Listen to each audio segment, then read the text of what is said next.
Greetings and welcome to episode 252 of the Words About Games podcast, a weekly news and culture discussion podcast for Words About Games. I'm your host, Amy K. Alexander, and I'm joined this week by Red Bearded Fox. I had like a whole thing. I had like three different things go through my head simultaneously of like bigging you up, and I was like, my brain malfunctioned. I don't know what to do. Hiya. Hiya. Thank you for having me. No, thank you for joining me. It's just us now. I finally got you alone. It's kind of what was meant to be anyways, because I felt like someone was just emotional bag. No, I'm just kidding.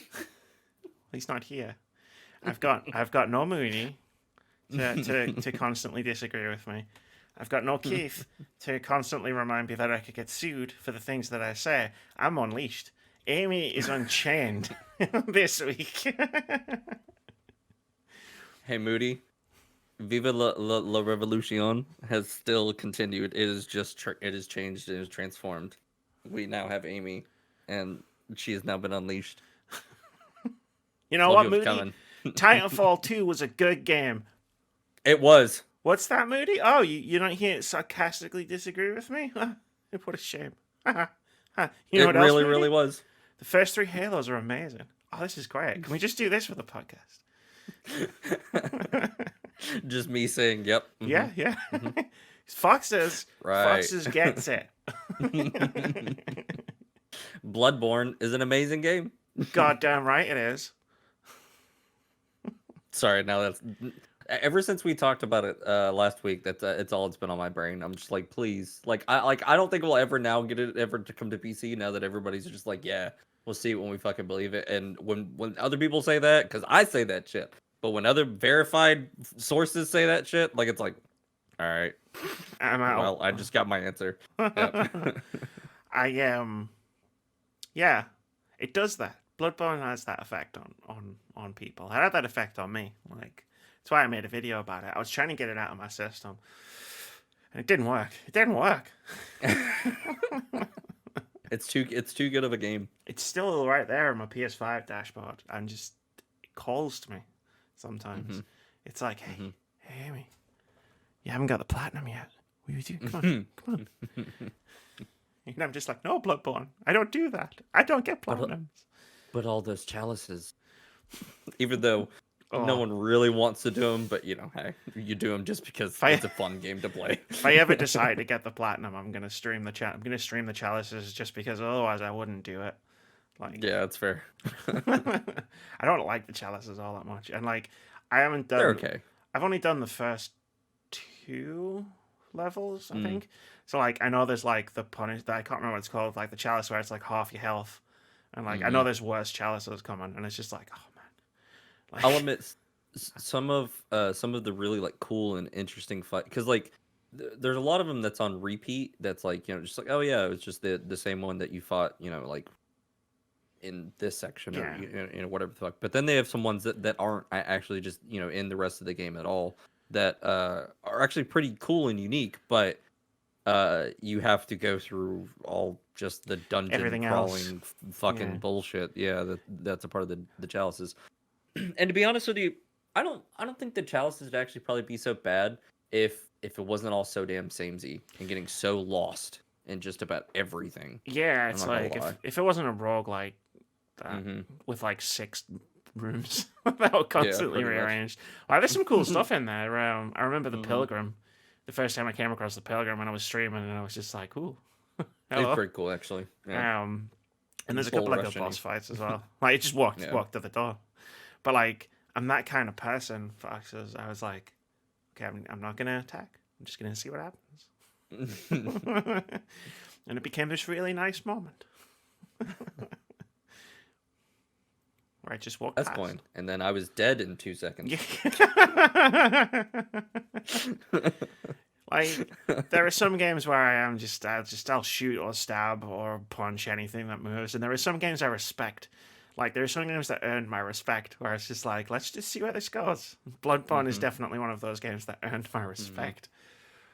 It was one of those few times when, like, you know, usually when you go on like, side task or whatever it is, and they ask you to like do something, usually that is appointed to me, I usually just do it and take care of it. Even if there is a secondary option, I'm just like, no, I just want to do it, get it done, and and see what the outcome of it is. And then when you literally get to the second half and you've been proposed to actually not do your original task and decide to join their side and actually go kill the person who appointed you your task, I was like, fuck yeah, I want to go kill that vindictive son of a bitch. Let's go do it. Yeah, let's do this thing. Yeah. Yeah, that's cool. I like half the footage I've got of I had of Bloodborne for the video. It's like I've got the crown and the dress on that you find at the castle, and it's just like, yeah, this looks fucking dope as shit. Of course I'm gonna wear this. And then people are like, why don't you wear the best armor? I'm like, because it doesn't really matter. No, it doesn't. It doesn't matter what you wear in that game. Bloodborne is literally Fashion Souls, but it's called Fashionborn. Yeah. And as long as you have a good enough weapon, it doesn't fucking matter about what you're wearing. If you get hit, you get hit. It's armor ain't gonna make a difference. Yeah, pretty much. Pretty much. All right. Anyway, though, I could literally do this podcast about Bloodborne. Just Bloodborne, yeah. Just Bloodborne. Especially with Moody. I love you, really, Moody. But we don't talk about Bloodborne like most of the time. Sometimes it does come up. But we discuss news and announcements from around the games. And wow, that was like the most awkward segue I've ever done. That was horrible. Oh, so sorry. Oh. In this week's episode, we discuss a potential Last of Us remake, Sony investing in Epic Games, Nintendo vying to focus on new IP, and more. If you're here for our thoughts on the Resident Evil showcase, it's happening in an hour and a half. Thanks, Capcom. Couldn't put it on earlier in the... No, okay, it's fine. It's fine. There are timestamps in the description below the video on YouTube. You can also get this podcast on Anchor, Spotify, Apple Podcasts, Google Podcasts, and more. So basically, wherever you like to watch and or listen to a podcast, you can do that because I finally got myself organized and did it. Only took 200 odd episodes. It's fine. It's fine. I'm terrible at this job. It's no one no one pays me to do this.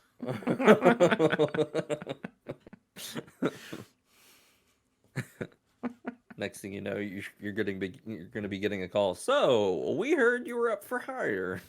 Oh, I'll sell out. Anyone out there who's like, oh, maybe I don't know. She seems like she's got some principles. Like, it's like, no. I like money. Look at all these action figures. You think they were cheap? Some of them were cheap, but some of them weren't, and I'd like to buy more. So hit me up. I am for sale, always. I've got posters. Yeah, I'm cheap.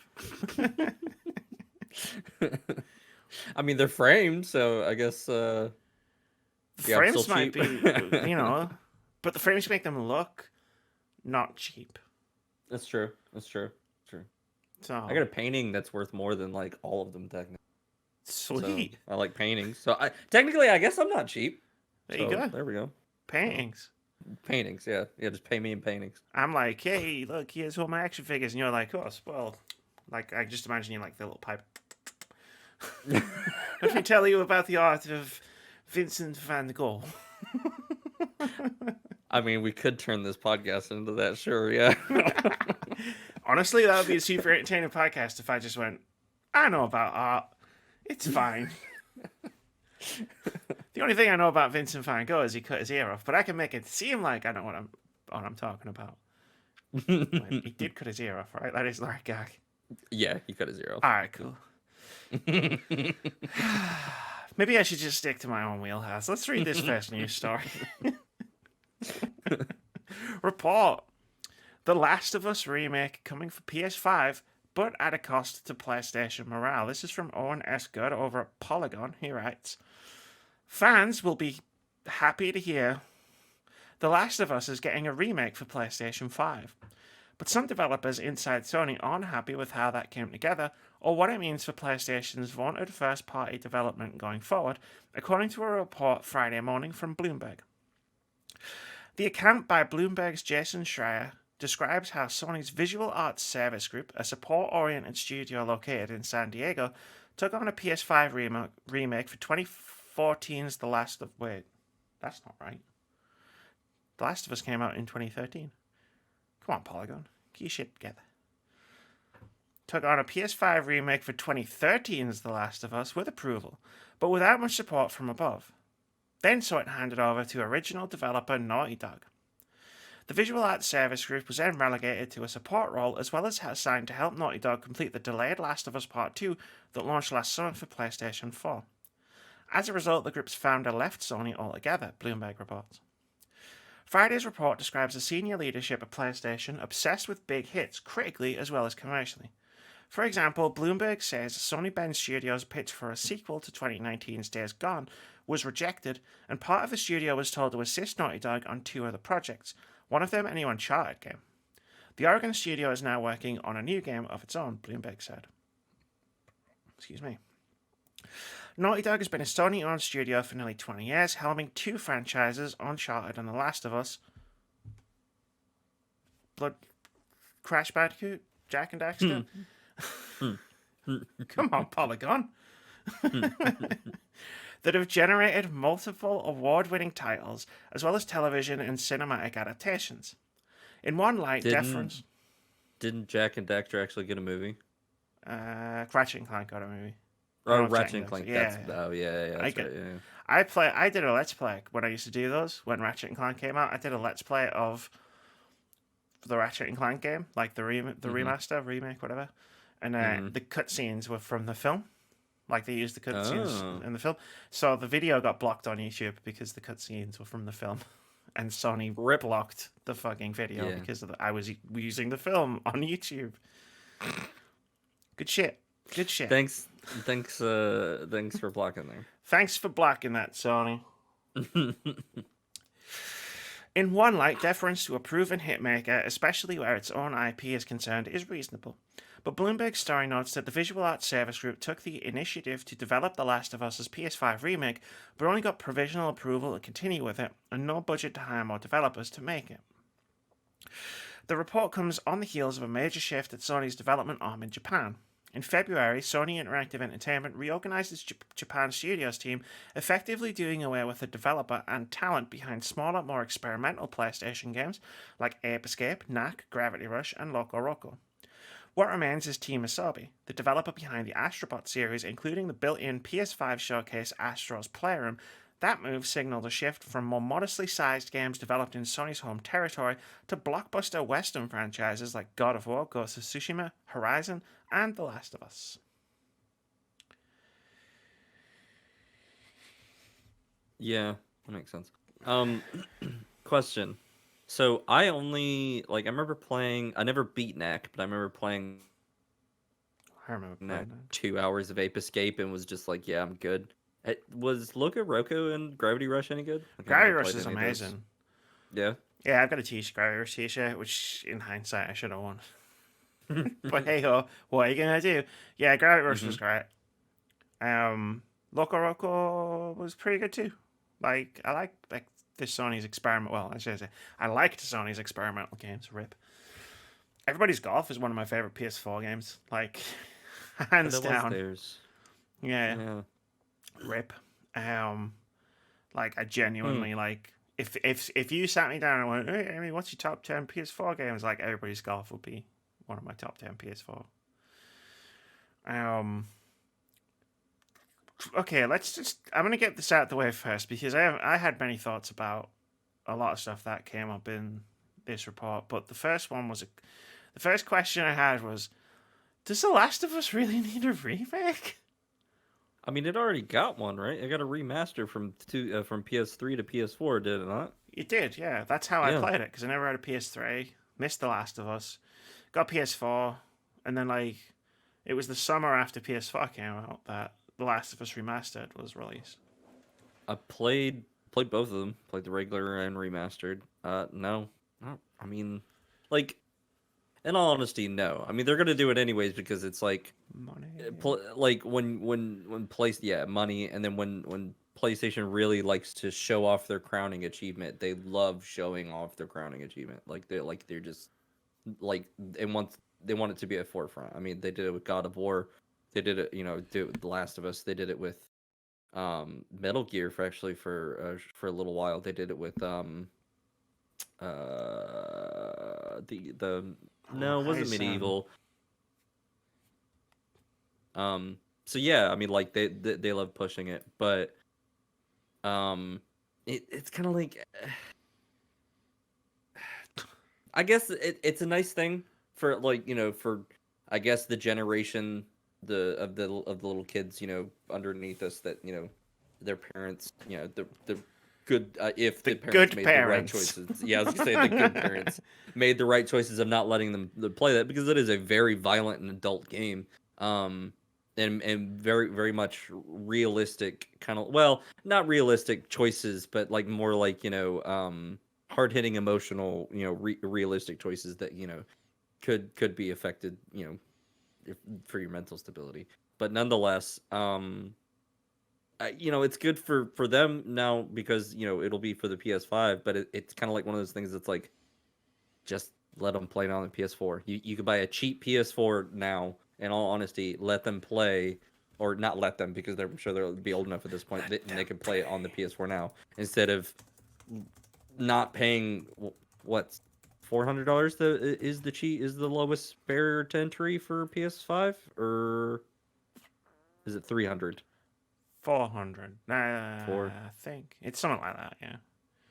And like, then I'll do one better. The Last of Us Remastered, I just checked it up on it, is in the PS Plus collection on PS5. So you can just have PS Plus and download it and play it. Yeah. But okay, I'm not gonna lie to you. Like, I would understand as an industry standard for a AAA game that you would probably correctly price this, because business likes to push this. Yeah, because they like to be very correct in their business standards, even though it's about a title it's been 8 years old, 9 years, 8 years old. Yeah, 8 years.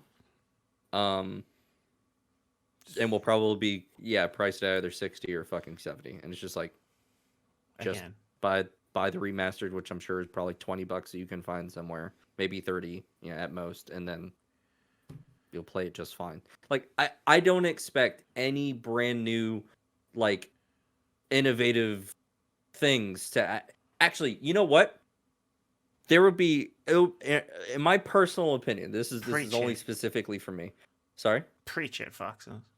That price tag would only ever be worth it if you told me that Factions was coming back and the servers are running. If your multiplayer is running and, like, you actually, it's like, it like legitimate, maybe it might be worth that. But because I'm pretty sure no one plays it now, like the fucking multiplayer for Last of Us, at least for very, very, very, very few people, if I'm not mistaken.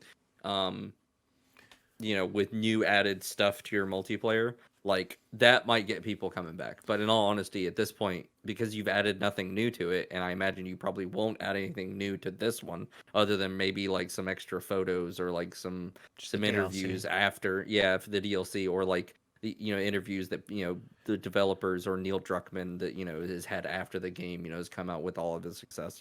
Sure, if you want to see that, but I guarantee you could probably see all that shit for free as it is anyway. Why? Yeah, I mean, this is just a money grab. I mean, it's okay, it's fine, because it's what you're going to fucking do. But, like, you don't really need it. You don't need to spend the money on this. Personally, for like the average Joe who's like looking for games to play, like, just play the remaster version on PS4. Save your buck. It's not that old, guys. Yeah, it really isn't. Like, this isn't a fucking Resident Evil 2 remake. Oh God, yeah. Like, we're having this we're currently having this fight, PlayStation and people like me. We're in a fight. We're in a tiff right now over, like, old games, right? Like, And then it's just like you read like, oh, they're gonna do a remake. Great. Are you gonna do a remake of a game we're not gonna be able to play because you're shutting down the PlayStation 3 store? Nah, we're gonna remake The Last of Us again. Like, what is this fucking Skyrim? Like, come on, guys, people. Like, I don't need to fucking buy The Last of Us again. I already own it. Not even the PS Plus collection. I legitimately own the game. Actually, I gave away my PS3 copy because I owned the one on PS4 because someone hadn't played it yet. I was like, oh, here, I'm gonna give you this game because of how good it is for free, and the console because I have it on the new one, and I want you to enjoy it, and like and you know like I like. Come on now, if I'm willing to do that for my old one, like I guarantee you, someone else will probably be like, "Oh fuck it, I own it on the PS5. Here's the PS4 version." That's gonna be pretty much the same version, but you don't have to do that. You literally don't. Like it's. I get it, right? I could hear Moody's voice in the back of my head. Maybe I'm not unchained. Maybe I've internalized him. I get it. Business decision, right? It's like, oh, they're gonna make shitloads of money off of the back of it because everybody's gonna buy it because The Last of Us is the shit. And I agree, The Last of Us is pretty great, but like it's the moving of resources to do this thing that is unnecessary that could be used to make cool games. Like, and PlayStation is apparently bleeding talent right now, like all over the place because of the moves that they're making to do what Xbox did. Nobody should do what Xbox did and focus on blockbuster guaranteed hits because what ends up happening is we've seen it. Halo, Forza, Gears. And then, what's next for Xbox? Halo, Forza, and Gears. And then Halo, Forza, Gears. Halo, Forza, Gears. And you end up in this spiral, and it's like, it's looking great right now because The Last of Us, Horizon, God of War, they're all like at the peak, right? They're all as good as their, well, maybe Horizon because it was the first one. Like that's still got a peak to go. But like eventually, people are gonna get sick of them if that's all PlayStation releases. Like that's what happened with Halo, Gears, and Forza. That's why Xbox had to go on a fucking spree of buying studios to make new games for them. Mm-hmm.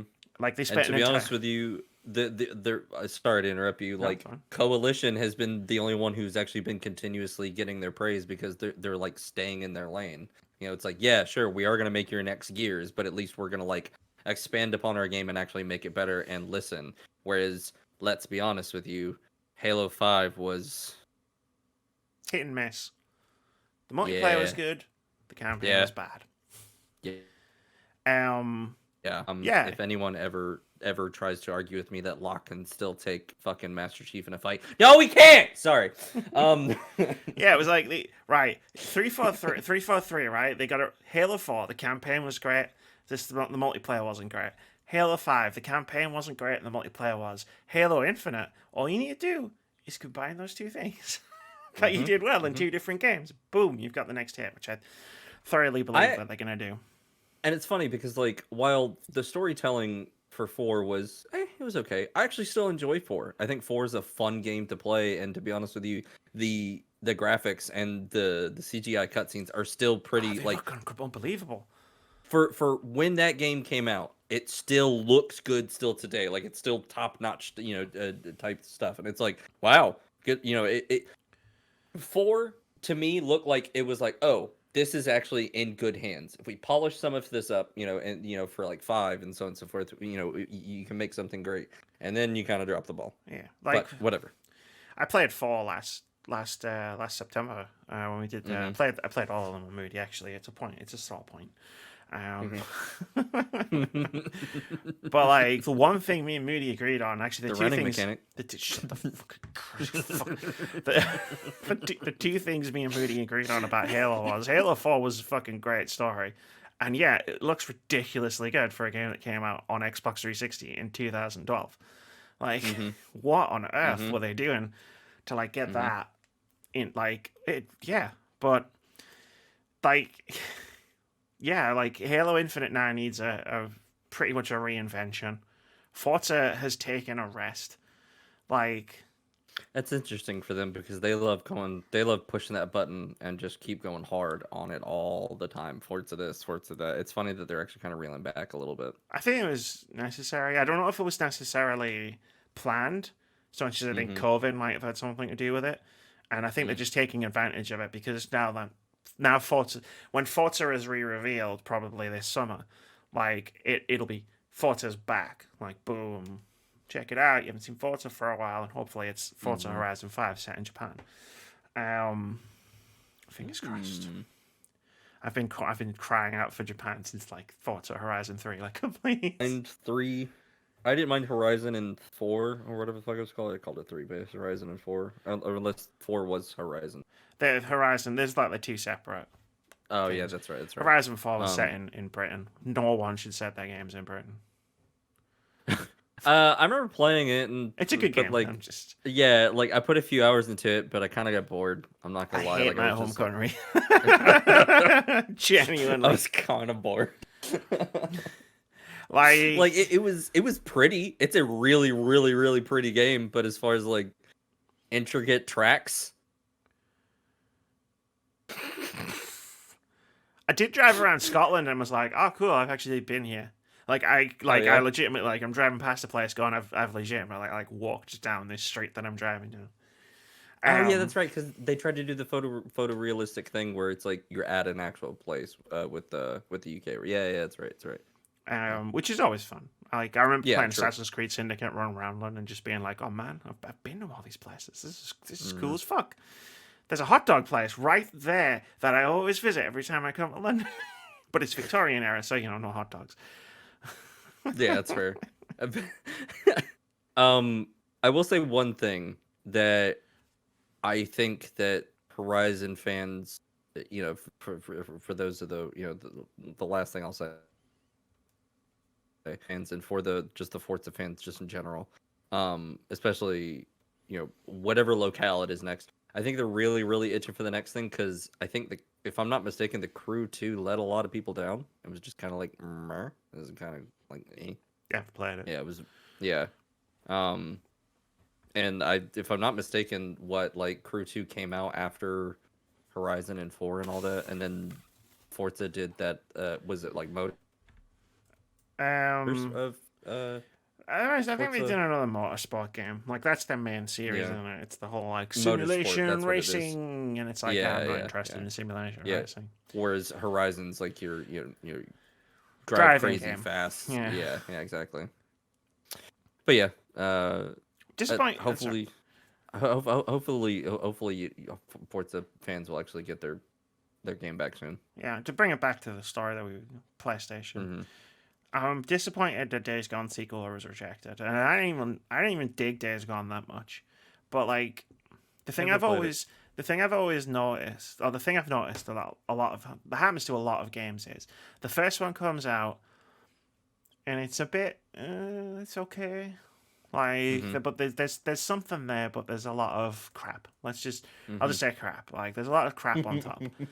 And then what always happens is the second one comes out and they just get rid of the crap, focus in on what worked. The second, Assassin's Creed, Mass Effect.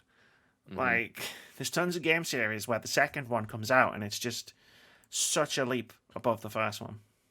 Yeah, true. And I genuinely was excited for like Days Gone 2.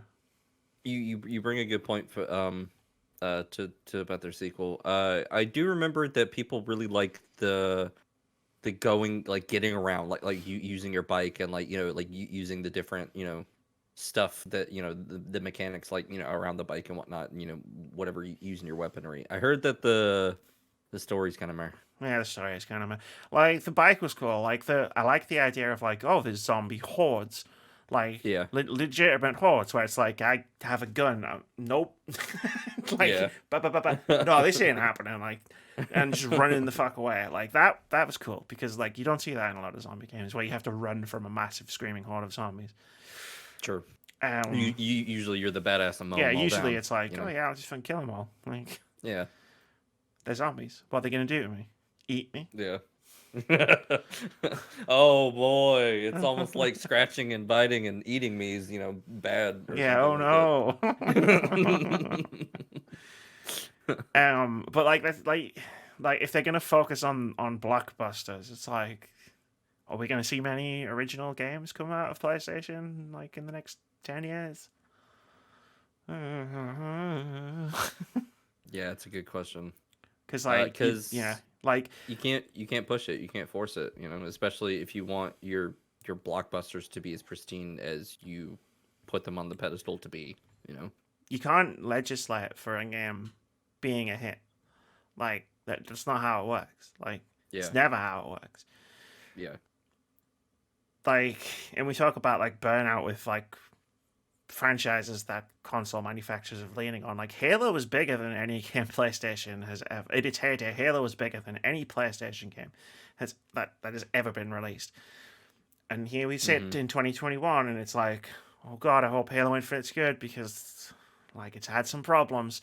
Like, and I remember like back in the Halo 2, Halo 3 launch days where it was just like it was an event. It wasn't just a gaming event; it was just a worldwide event. You BBC you News talked about it, for God's sake. you were already either standing in line 1 to 2 days ahead of time, so that way you knew that you can get a semi, copy in hand, or you just didn't give a shit. You were either in two camps. Like, Yeah, you were just like, you were either a fan and you were there and you were a part of the event, or you just kind of like, meh, whatever. I got my Halo 2 copy. It was delivered. I've told this story on this podcast. Fuck, I'll tell it again. I got two copies delivered because I was getting my friend Russell's copy as well. Hmm. So I had two copies. They were at the post office, and I was like, cool. I'll walk to the post office because it's on my way to uni, and I had a late lecture. Hmm. So I was like, I'll get there, then I'll get there, and then I'll come back from my lecture. Boom, Halo time. So I walked to university with two copies of Halo 2 in my bag. Sat down in my lecture. It was like, okay, today we're gonna watch. I don't know. I was doing a creative writing course. We were gonna watch some play. I don't know what it was, and then like discuss the play afterwards. And I was like, cool. And then they turned the lights off, and the TV went on. 5 minutes in, I was like the internal monologue. I've got two copies of Halo 2 in my bag. What the fuck am I doing sitting here? So I was like, okay, give another 15 minutes. It's like, oh, I just need to go to the bathroom. And then, like, the Simpsons joke where the door slams and then you hear the running and then the car starts. And I played Halo 2 until the sun came up. Oh, yeah. And no, I am. Don't you worry, Amy. I am not here to make the joke about the Okay. random mechanic. Yeah, I personally I never gave a shit. Like, in the beginning of Halo, I never gave a shit when they added it. I was like, okay, cool. Like, they're moving with the Call of Duty times. Like, It's because I me keep trying to personally, tell Moody sprint mechanics didn't exist.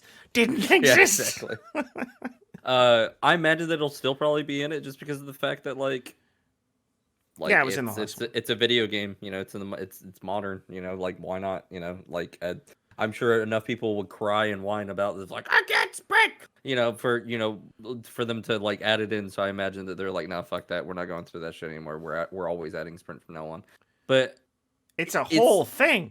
Like it's yeah, such a big deal. Like you wouldn't think it, but yeah, it's such a big like it's a Halo hot topic. yeah. It's like, well, that's what I Um, don't think Moody understands when he prods that, thinking, "Ha, it's a funny joke between just me and Amy." It's like I've been putting up with this discourse for 10 fucking years, man. I've been lucky enough to stay out of the forums as much as possible, but the fact that there is still two camps still today about the like, nope, I play I play the only Halos without sprint, or I only play the Halos like with sprint, and it's just like, can we just enjoy both? Can we just enjoy shooting people in the face? Like, Especially Covenants, or sticking them with a fucking yeah, sticky like nade, or you you get know a what? sticky. It's like not better feeling in a fast passage. Yeah.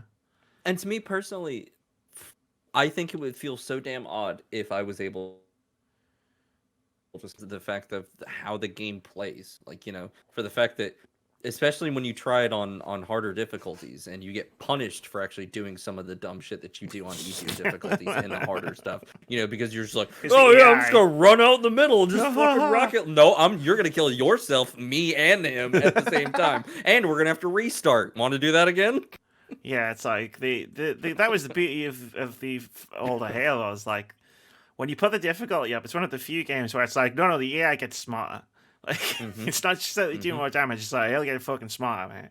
You want to watch it back when you play on like high difficulties, but like to just really like hammer home the point because Moody's not here.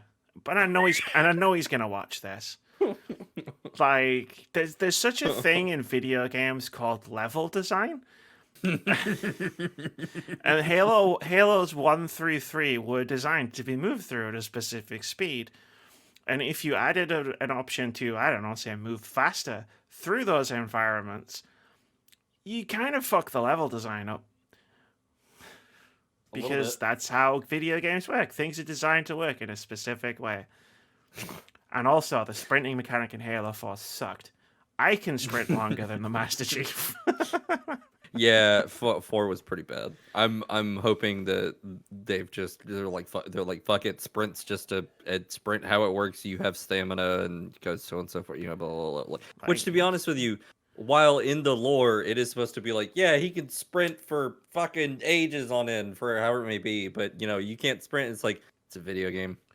We can't. Who cares? I mean, sure, we could let you sprint forever if you really, really wanted to, but you really want to play that game this way because it's not gonna be fun. No, everybody's gonna be moving too fast. This isn't modern warfare. The time to kill isn't half a second. No, like oh, I got a lucky headshot, I killed them. It's like no. I put 3 whole magnets on my bitch. I'm getting the last bullet.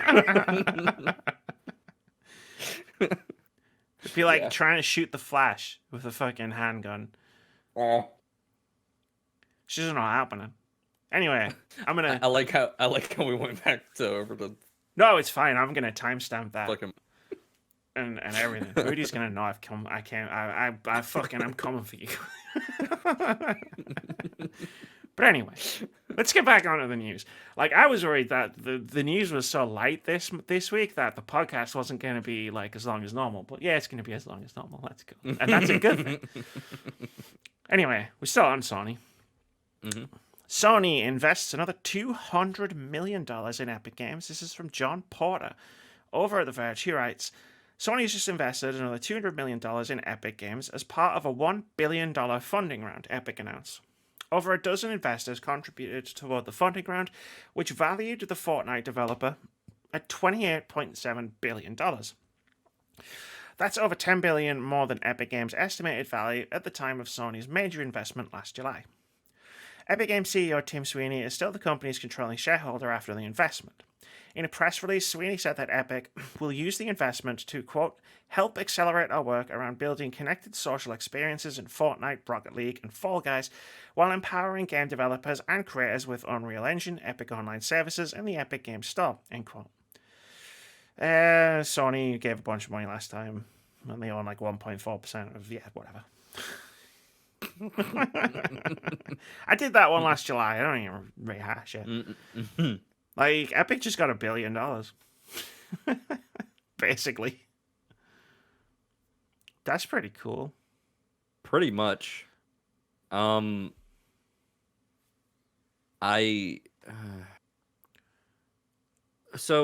I appreciate the fact that like companies are trying to work together, so maybe that they can like maybe work out some deal that some titles can come to certain platforms. I actually like that whole prospect or the idea of it. But I can also see this just being a thing. It's like, hey, we want your stuff to be on ours and solely ours, because that's usually kind of how most of the shit goes down as it is anyway. Yeah. I.e. being most of the time as it is that they do this. But who knows? This might be like a shared investment, maybe. Well, part of it is self-serving, even if none of that happened, because Sony is investing in the Unreal Engine.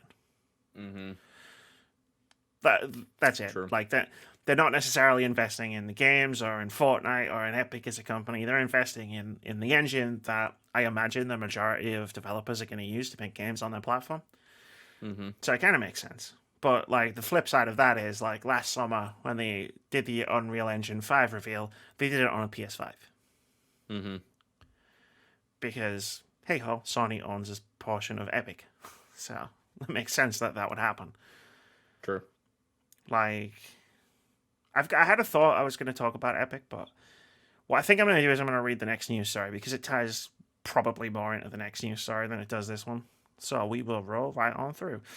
Epic reportedly set to lose at least $330 million in efforts to compete with Steam. This is from Danielle Partis over at GamesIndustry.biz, who writes, Epic Games may lose millions after struggling to recuperate costs from the Epic Game Store following its fight to gain market share from Steam. The Fortnite giant spent around $444 million in 2020, and just made $1 billion in funding, on making the storefront more lucrative to PC gamers, mainly through giving away titles for free and exclusivity deals. The company dug deep to offer minimum guarantees to developers releasing games exclusive to the Epic Game Store. Under this arrangement, titles must remain exclusive to the PC storefront for 1 year, even if they're released on console platforms. This means that developers will receive a guaranteed advance from Epic whether or not their game sells enough to recoup the number. As an example, the company spent over $10 million securing PC exclusivity for Remedy's Control in 2019. A report by IGN shows that players spent $700 million on the Epic Store in 2020, but only $265 million of that was spent on third-party games exclusive to it. Because Fortnite exists. Like, Pretty much. I spoiler alert, I have some beef with the way this has been reported across the media. According to predictions made by Apple, the Epic Store will not see any profitability until 2027 if it continues to operate this way. Apple also projects that the store could lose around $600 million by the end of the year. While Apple claims that the figure is a loss, Epic CEO Tim Sweeney confirmed on Twitter that he considers it, quote, a fantastic investment into growing the business, end quote. Although this doesn't feel initially beneficial to the Epic Game Store alone, Epic itself generates enough revenue to absorb the loss while enabling developers to release their games and see a sizable return immediately. So the thing I was going to say before, was about the Epic Game Store. In that, like, I really appreciate what Epic is doing with the Epic Game Store. Like, yeah, sure, exclusivity is kind of sucky. Like, just in general, like, but at the same time, whereas Steam basically does nothing to help the games industry, like Epic will spend a shitload of money making sure that games that otherwise might not have been able to be made get made. And I love that. Like when you rock up to the developer of Ooblets, for example, and like give them a bunch of money, and like they have to put their game exclusively on the Epic Game Store, but like that ensures that Ooblets can get made like without cutting corners. Fucking great. I'll download the Epic Game Store just for that. And buy Ooblets, which I did, by the way. Fucking I've never ever been shy about having multiple platforms. I don't mind it. I've always done it. I've done it since back when PC gaming was even starting back into the old 2000s and shit like that, and actually when like Steam getting itself sucked, up off the feet. And all you used it for was Counter-Strike. Yep. Actually, legitimately. But everyone did. Yep. Yeah, I don't mind this at all, and I actually agree with you. It's like people are saying it's like, oh, well, they keep spending money like this, and they're not gonna see heads or tails about anything, towards the end of it. It's like, what? That was my face. Exactly. Do you not know how business works? It's literally giving and sharing and buying and selling of all as many things as you can. Yourself, and also taking on new things as well. You literally inhale and exhale new things and old things at the same time. Like the more and more you push yourself out there, and it's like, why would they try to fucking like try to put themselves out of business? I'm pretty sure that they've looked at their overall business plans and their whole marketing plans and so on and so forth and been like, this is sustainable and this is growing for our company and our nature. Which, to be honest with you, figured that's how most That's how it companies would works. probably want to take out most shit. Like, But hey, right. Everybody who watches this podcast knows I'm not capitalism's biggest fan, to put it mildly. I'm wearing a freaking Disco Elysium t-shirt. That should tell you everything you need to know about what I think about capitalism, right? But like, I understand the basics of how it works. Air quotes. And like, this is how it works. This Epic isn't losing $300 million. Like, Epic is investing $300 million so that 5 years from now, it's making a fucking billion or 2 billion or like however many billions it's making, because it's cemented itself as a place where PC gamers can get the best games. It's how it works. It's almost like another company, i.e. Disney, does this exact same thing. So does PlayStation. So does Nintendo. And so does Microsoft. Exactly. Your favorite company is doing this. Xbox is literally doing this right now. They're throwing money away, investing in Game Pass. Like, they're not making money on Game Pass right now. But when we were talking about last week games, that's them losing money because there's no future investment other than you buying it from them again, if that's an availability. Yeah. For the most part, that's them throwing money at something, saying, hey, we want to revitalize and keep this alive if we can. And that's going to be a lot of money on our part. But hey, hopefully we're going to make you happy and it'll put a little bit of money back in our pocket. Yeah. Maybe not as much as we probably threw at it, but yeah, like, fuck it. We're making you happy, right? Game Pass isn't making money right now, but it'll make money in the future, because one, they'll stop having to get so many third-party games because their first-party studios will be up to speed. Two, if you're a Game Pass subscriber, guess what, baby, you're in the Xbox ecosystem now. Like, where are you gonna play your COD? On your Xbox. Like, guess who gets money from that? Xbox. Like.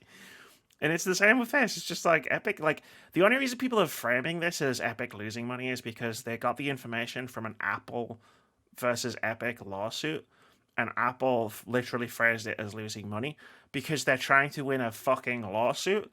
Like, this isn't losing money. This is, hey, we're going to spend money so that in 5 years we can make a shit ton of money.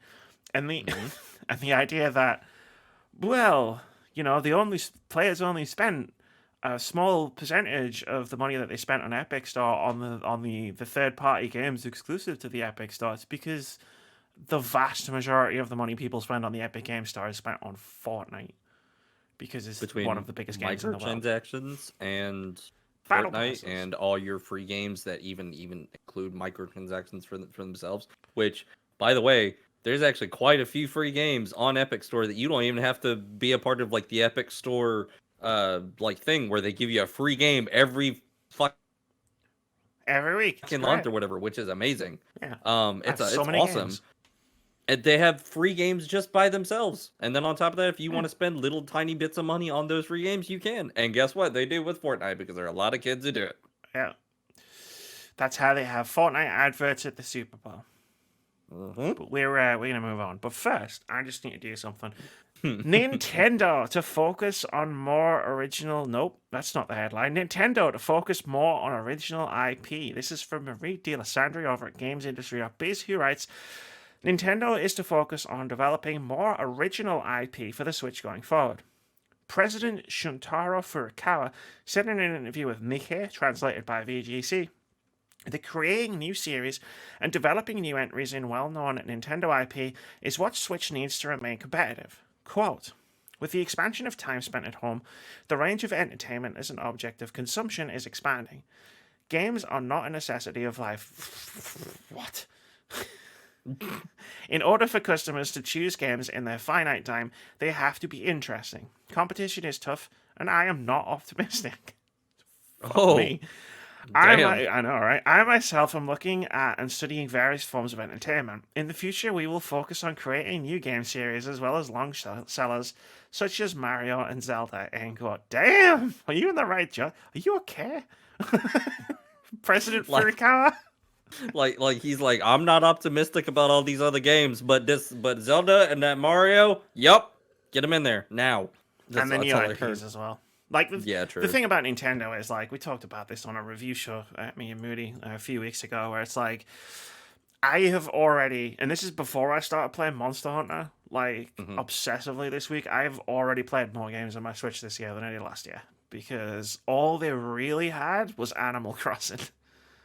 Yeah, Megan, she's been grinding Animal Crossing, Stardew Valley, and she's actually looking for something else that she really wants to get into.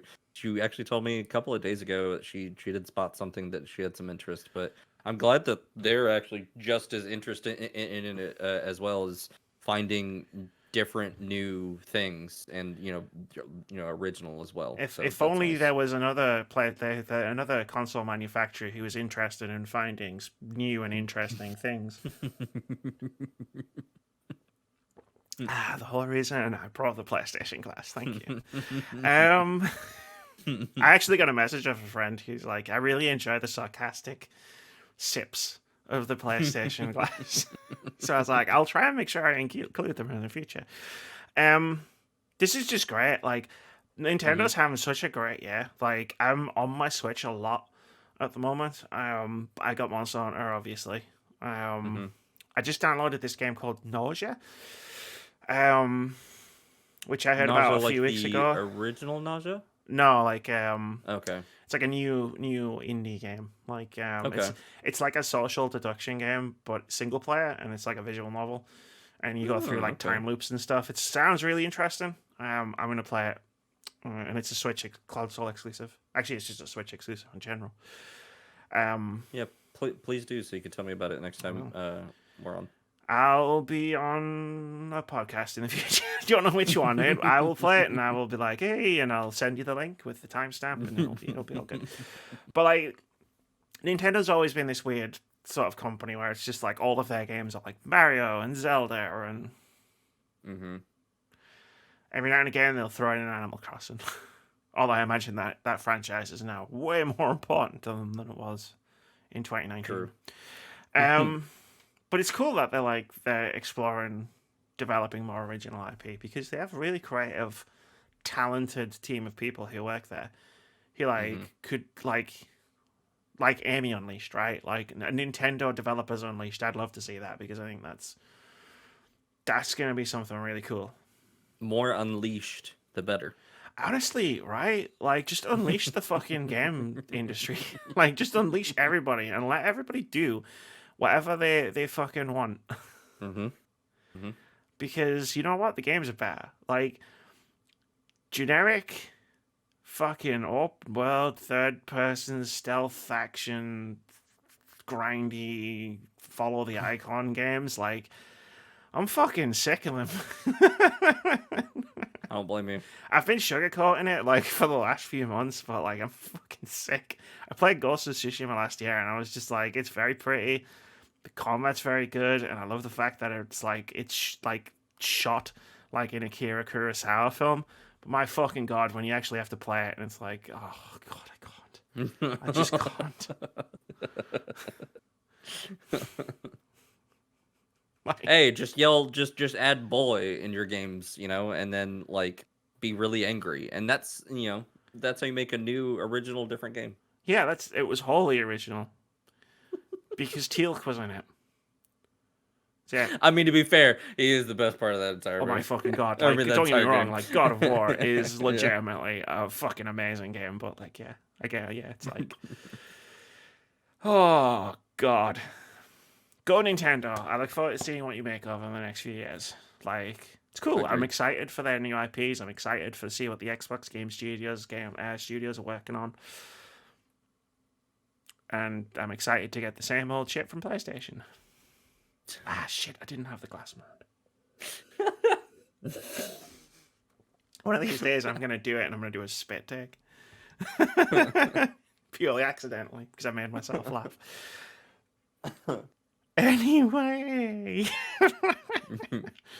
Ubisoft's new Chief People Officer will work to ensure its culture is anchored in safety, respect, and well-being. This is from Vicky Pleck over at Eurogamer, who writes, Ubisoft has appointed a new Chief People Officer to ensure its workplace culture is anchored in safety, respect, and well-being. The fucking headline again. Annika Grant, who was previously held senior HR roles at Dyson and Uber, will also oversee global recruiting, talent management, and leadership development, and reports directly to co-founder and CEO Yves Gilmore.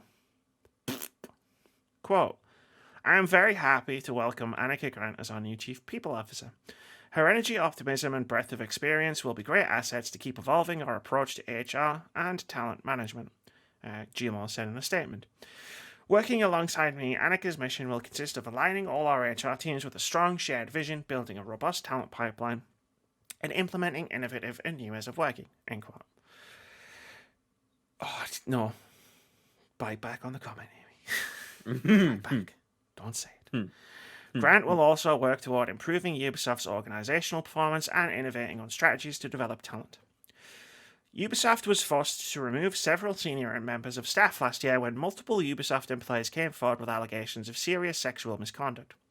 Many were accused of bullying, demeaning comments, retaliatory action, and sexual harassment.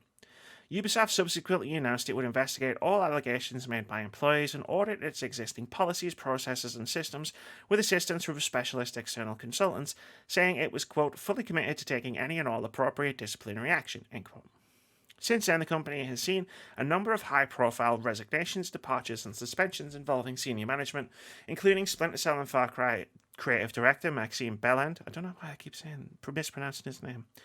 Bellend. No, it doesn't. No. Vice President Tommy Francois. Marketer Adrian Gubing. Assassin's Creed Valhalla creative director Ashraf Ismail. And Hughes Rico, the managing director of publishers Singapore Studio, which is currently working on Skull and Bones. I've done it myself. Oh. I've done myself in. Well, it's sad. I actually didn't know about the Splinter Cell and creative director. That I hope that's not a bad case there, because damn, that sucks. Oh really? Ever so great. All the people on this list are pieces of shit. Great. Well, to be honest with you, I wasn't really looking forward to it on Skull and Bones, so I'm gonna be ugly and facetious and fuck that game. I'm just kidding. I haven't played a Ubisoft game for like a year, maybe longer actually at this point. This in and of itself is a really great move, like, and just as far as like keeping things in check and like actually like hopefully helping like work security and job security and personal security in and of itself better for them, because yeah, that's obvious that they fucking need it. Oh god, yeah. How it went on this long without catching wind, or maybe people did catch wind, just not enough people listened for all these people. But nonetheless, it's a good thing that they're focusing on this. I mean, granted, Ubisoft needs to focus on getting their shit together, and it sounds like this is one of their steps to doing that. I just hope that they get it done sooner than later, because I mean, obviously, with all the decisions that they've made as of recent times, it's just like, are you gonna be a company? Well, yeah. I mean, obviously, God, I don't know how much we talked about this last year when it all blew out. So obviously there's a lot of like backstory to everything that's been going on at Ubisoft. Like, I am not Ubisoft's biggest fan of the company. Like, the people who work there, like, are cool. There's some really talented, extremely great people. Like, there's a Ubisoft studio not far from where I live. I know some of the people that work there. They're fantastic. But like, the management was full of absolute fucking troglodytes. So, like, I have very strong feelings about Ubisoft. Like, they announced they were doing this review. I can't remember what they called it. Investigation. We've heard nothing about this investigation.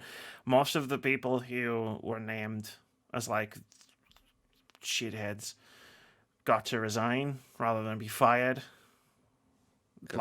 Because of course, there's that joke from The Good Place where the guy's like, there's a reason I chose the form of a 46-year-old white man. I can only fail upwards. And Yves Gilmour still hasn't answered the question of how much he knew about all of this going on. We deep dived into it last year. He's either the world's biggest fucking moron, or he knew all about it and he's a piece of shit. Mm-hmm. He still runs the company. I imagine that he's probably just a big idiot. Then he's probably both. But sure. This seems like it's moving in the right direction. Whether that's the idea and it's just supposed to seem like it's moving in the right direction, or it is True. I lost all of my goodwill for Ubisoft a long time ago. So don't blame you. The not playing Ubisoft games thing was a happy accident. I said it out loud after all this happened last year, but the truth is I had no interest in playing Assassin's Creed Valhalla or Immortals or the other one that came out last year, because of what we talked about just before about Ghost of Tsushima. It's these fucking games. Do my head in. It was fun 10 years ago. It's not as fun now. But as you probably imagined by the way I was butchering people's names at the end there, it's I'm not, just fucking fuck them. If you want to see me be more eloquent and use my words more to talk about this, there's multiple episodes of this podcast, if you scroll back to mid last year, in which I expressed the same sentiment but more better mouth words. And I'm sick of expending mental energy on this company. I really am. They had the opportunity to apologize or put out any kind of statement about this in their Ubisoft Connect or whatever they fucking called it, and decided that they didn't want to do that. And from that moment on, I knew exactly what kind of company I was dealing with. What is RE-verse? Sorry, I know I'm skipping ahead, but I don't understand. We can talk about it next because, like I say, I'm done. Yeah. I don't really like giving Ubisoft the time of day, but I did say we'd continue to talk about them when stuff like this came up. And hey, what do you know? Stuff like this came up. Hey, better segue. What is RE-verse? Resident Evil Reverse Beta suspended due to matchmaking issues. This is from Matt Perslow over at IGN, who writes, the open beta test for the upcoming Resident Evil multiplayer game RE-verse has been temporarily suspended due to matchmaking troubles. Announced on Twitter, Capcom Development Division 1 explained that it is still seeing issues with the RE-verse beta matchmaking service. The team is continuing to investigate the problem, but without an immediate solution, the decision has been made to temporarily suspend the beta. I'm going to skip the last paragraph because it's all out of date. There's a new beta date, April 14th to April 16th, which means it should be just about over by the time you listen to this podcast. But this isn't a PSA. I just wanted to talk about RE-verse and matchmaking issues. So RE-verse is, at the last Resident Evil showcase, they obviously showed off Resident Evil Village. And I say that, they showed it off at the current, the one that's on in an hour and a half. That we are going to get to talk about on this podcast. But RE-verse is the multiplayer component that's coming with Resident Evil Village. So they're finally stabbing or giving a stab at multiplayer again, because their last one they did it last crap. time, and the time before, and the time before that, and the time. Just stop. Umbrella Corps. There you go. That's right. There you go. I totally forgot that there was 3 other attempts, because then they did the one where it was the asymmetric thing where someone's the dungeon master kind of sort of thing, and that was last year's Project Resistance. Yeah, and then before that they did Umbrella Corps, which was I played it. I played so much of it. No one should ever have to play that game. Anyways, And then before that, and there was Operation Raccoon City. Operation Raccoon City, which actually I played that one. I actually played a lot of it. I shouldn't have probably played it as much as I did because it's not a great game. But I enjoyed the fact that it was co-op PvE, and it was just like fuck it, like I'll if other people are playing this, I'll play this too. I played Resident Evil 5 co-op when it first came out, and I was like, this is a good co-op game. Yeah, sue me. Don't sue me. But I can't imagine this. I mean, like every time they try to do a multiplayer thing, like it's bad. It always ends up being like as high as meh or just really bad. Umbrella Corps is one of the worst video games I have ever played. And I spent a period of time where part of this fucking YouTube channel was literally trawling Steam for the worst things I could find. And I put Umbrella Corps with all of that shit. All right. Usually I normally don't give it any focus, but I gotta give a little bit of a credit, and I guess the brownie, the fudge points, brownie point, whatever the fuck. The first and top comment for the trailer for RE-verse, Umbrella Corps 2 Electric Boogaloo. No. Okay. I'll allow it. Why? But my biggest gripe with RE-verse and Project Resistance and Umbrella Corps and all of these fucking multiplayer experiments that they keep doing it, right, is Mercenaries is right there. Outbreak is right there. Like, there's these two concepts that they could make great multiplayer games out of. And every time they just go, no, here's some weird fucking multiplayer shit that nobody wants to play.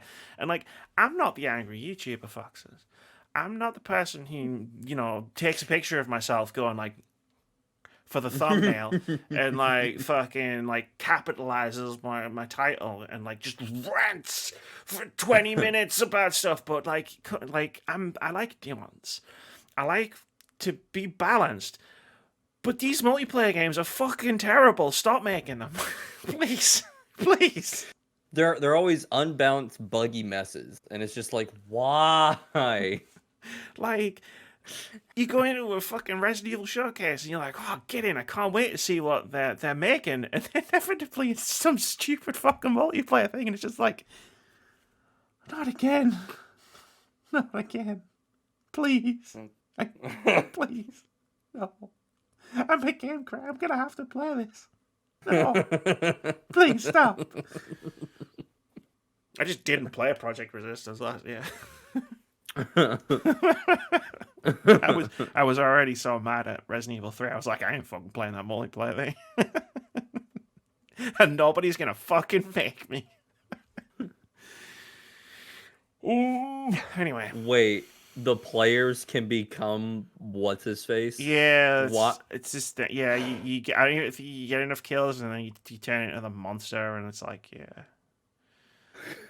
Just, the first thing I said about the actual mechanics of this game already sounds unbalanced and broken, or unbalanced and broken. Mercenaries is right there. It's just right there. I played Mercenaries last summer when I did my Resident Evil retrospective. It's almost like people also. It's almost like people also like speedrun the components of the game that are like even short. That they rather more focused on that and actually have a community of people all trying to beat each other's like speedrunning times, and that's more of a multiplayer aspect than this shit. It's good though. Like Resident Evil speedruns are really cool. Oh yeah, they're really fun. I like watching the like the shorter segments of the ones that you have to do them in like the really quick times, like like with Hunk and all them and stuff like that. Yeah. That if you got GDC 2019, I think, Bork Basuk did Resident Evil 2 remake, like a speedrun of it, and then at the end of that video did the Hunk speedrun. So there's a Hunk chapter in it. It's amazing. Like, because everything goes wrong while he's doing it. And it's genuinely one of my favorite speedruns. Like, it's so good. I gotta watch that. I'll link you after we finished. But anyway, we've got news things to talk about. Might cut some stuff after this one. Dev calls out player who refunded his game after saying it was amazing. Player apologizes and rebuys it. This is from Taylor Wilde over at PC Gamer. I actually saw this unfold in real time on Twitter. It's quite fascinating. By many accounts, Before Your Eyes is a smart and effective game, and the control system seems cool. It uses your webcam to determine when you blink. It's also a short game, and at least one player took advantage of that fact by completing it in under 2 hours and then refunding it on Steam. If you want to know if Before Your Eyes is a good game, go check out the last episode of the weekly review in which I discuss it. Steam's refund policy allows users to return games within 2 weeks of purchase and with less than 2 hours of playtime for any reason. It doesn't matter whether or not they finished the game or if they liked it. Before Your Eyes lead designer and programmer Baylor Messick knew someone had refunded the game despite enjoying the whole thing because they left a Steam user review calling Before Your Eyes amazing before getting their money back. Quote, "Yep, we made a short game," wrote Messick, responding to the review in a widely shared tweet. "I think there should be more short games. I think short games shouldn't get refunded for delivering an amazing experience," end quote. A day later, the reviewer, whose name is Travis, repurchased the game and added a new paragraph to the review. Quote, "Yes, the game is short, but it has an underlying reason for this. Life itself is short and can be gone in the blink of an eye, which kind of seems to be the point of making the game controlled by blinking in the first place. It's worth your $10, and even if you beat the game in enough time to do so, you shouldn't exploit Steam's system and refund it," end quote. Separately, Travis apologized to Messick on Twitter, saying that it had been scummy to refund the game after finishing and enjoying it, despite being on a bit of a budget. Fucking get him! Fucking get him! Like, hell yeah! Like, dude posted a Steam review, right? And it's like, thumbs up, recommended, this game's amazing. And then just above it, like, it has that tag where it's just like, product refunded. And it's just like, you fucking what, mate?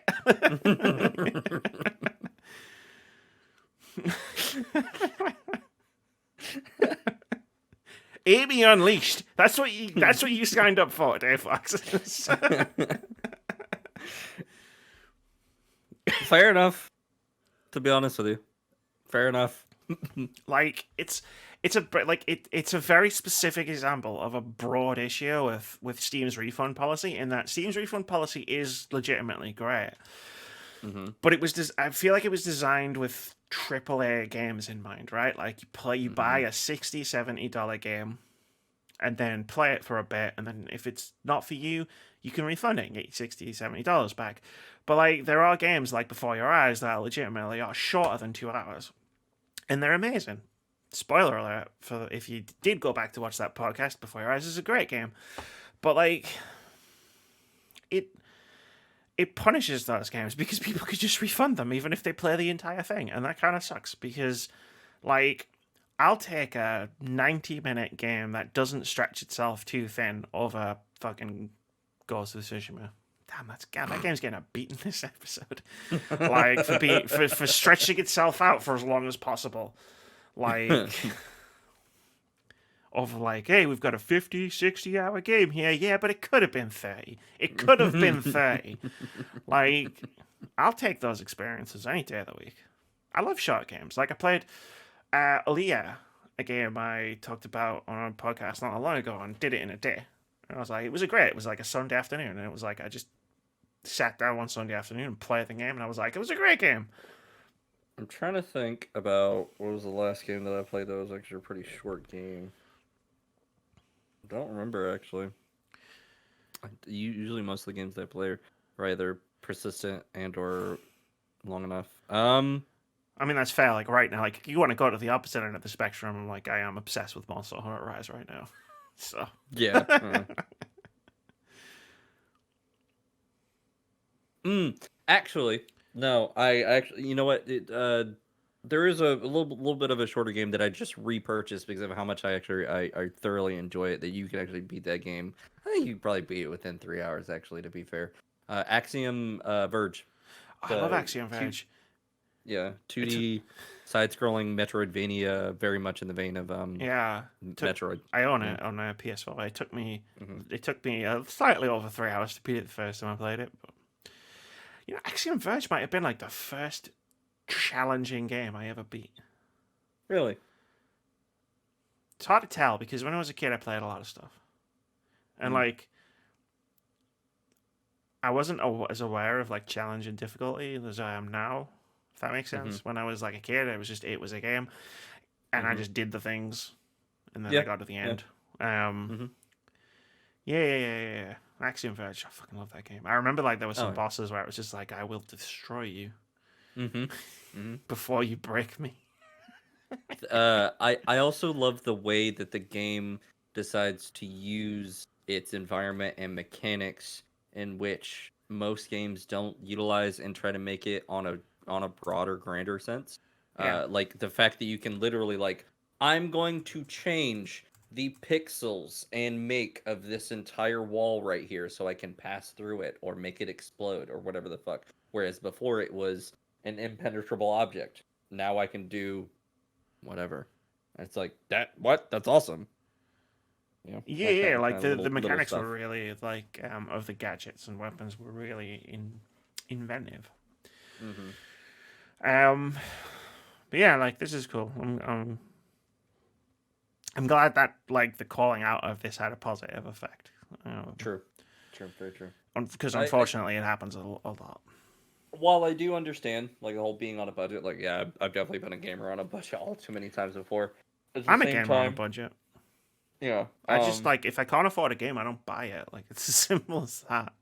exactly. And if I bought the game and I enjoy it, I'm keeping that game, and I'm probably going to recommend it and keep it and like Yeah. want to show it off even maybe, you know, like for example, actually, you know what, I just thought about another one. I have another one in my while I don't know if they're, I don't think they're AAA considered now. I think they're still considered AA, but I have Like Transistor is made by I can't believe I said like batteries and then you said transistor. oh yeah. And then like Bastion. Oh yeah, Bastion and Transistor. Yeah. Pyre was the other one. Short games, amazing experiences. I would amazing. never trade that experience for anything else. Transistor is one of my favorite story games. It's short. It's through either the storytelling if you want it, or it's through context. Like, you know, just Yeah. like just going through the motions. Like you can go look for the story if you want it, or you could just go through the motions. Yeah, Which and play an amazing game. strategy, tactics, combat system, I which is also great. that game still feels so good. Like it's Yeah, so it does. cool to like do combat, like whether you could do it like an ARPG style or actual like tactics. It's it's so good. It is so love that. good. It is so good. I like having your Sorry. foxes. You agree with me on stuff. Yeah, very much so. It's good. Yeah, good on them for like, yo, come on.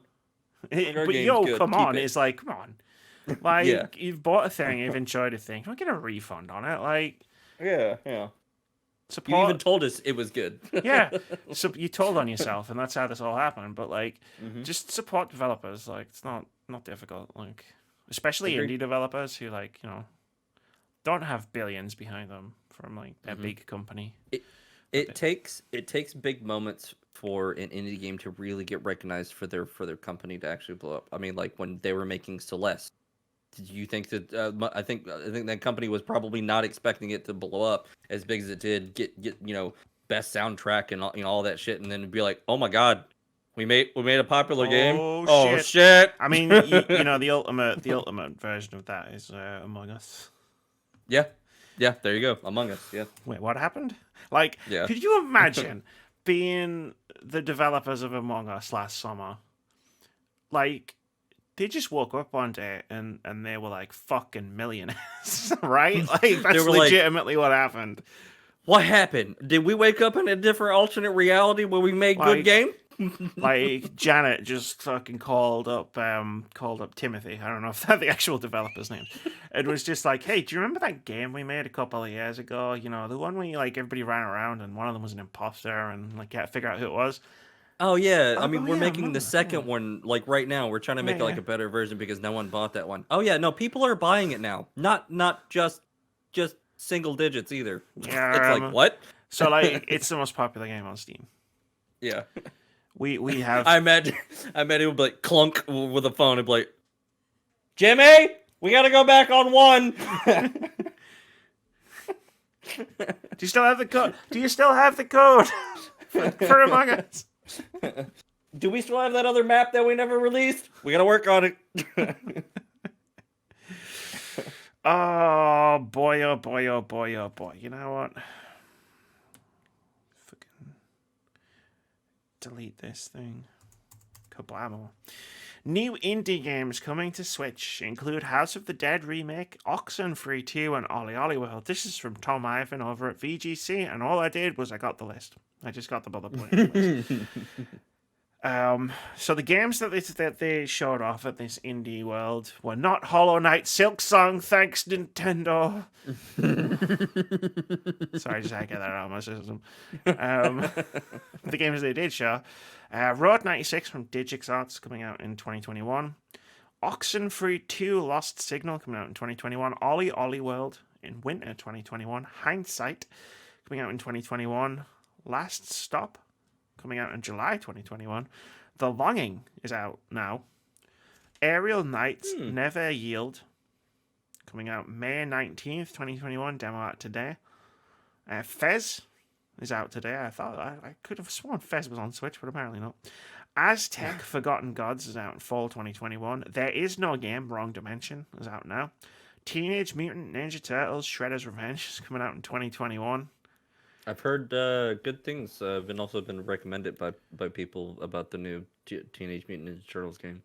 Chris Tales. Granted, they haven't played it, but yeah. Yeah, but it's the guy that the people that made Streets of Rage 4. Yeah, Streets of Rage. Chris Tales coming out July 20th, 2021. Getsu Fumaden coming out 2022. Beasts of Maravilla Island, June 2021. Skull the Hero Slayer, Summer 2021. Art of Rally, Summer 2021. Kiwi, August 2021. Ender Lilies, June 2021.